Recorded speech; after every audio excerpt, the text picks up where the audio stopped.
The daddy said, well, honey, let me finish reading the paper. We'll go outside in a little bit. The little girl stood there for a few minutes and waited. And then she walked back over to Daddy and said, Daddy, can we go outside and play? And he said, honey, I'm not quite finished reading the paper. And as he turned, the father noticed lying on the table, there was a magazine, and it was open to a picture of the world's map. And the lights went on in the father's head. So he picked up that magazine, tore that page out, and began to tear the world map into pieces and laid them on the table. He said, now, honey, you put these pieces back together. And when you get finished, it'll be time for us to go outside and play.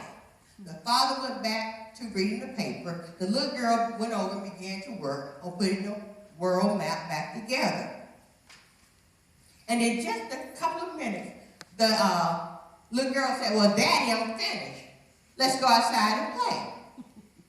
The father stood there scratching his head. He went over and looked down, and sure enough, the pieces were back together. And he said, well, honey, how did you do that fast? And she said, with the innocence of a child, she looked up at her father and she said, well, I didn't know how the world was supposed to look. But on the back of the page, there was a picture of a man. So I put the man back together and then turned the pieces over, and the world was back together. I submit to you this morning that maybe we need to learn a lesson from that little girl. We may not know how Iraq, Bosnia, Afghanistan, Sudan, the United States, North Carolina, or even Black Mountain are supposed to look. But we all know how man is supposed to look. If we put man back together, the world would be all right. If we put man back together, there'd be no hunger, because I believe that God has provided enough food to feed all the hungry people in this world.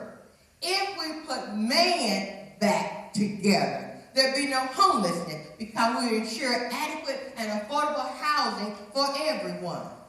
If we put man back together, our brothers and sisters would not die needlessly every year from lack of proper health care, because we'd assure affordable health care for everyone. If we put man back together, crime which is raging in our community would cease, because people would obey the commandments, thou shalt not kill and thou shalt not steal. If we put man back together, alcohol and drug abuse would cease, because with men, women, boys, and girls would get high instead on the beauty of life itself. And if we put man back together, we'll realize Dr. Martin Luther King Jr. dreamed, because all God's children, I said all God's children will be treated equal, regardless of race, creed, or national origin. But the change must start within each and every one of us. Each of us must become nurses, doctors, and surgeons to help eradicate the problems of this world and to work toward reconciliation. But we can't do it alone. We must call on God, the master healer, who is able to do all things. Peace and power to you.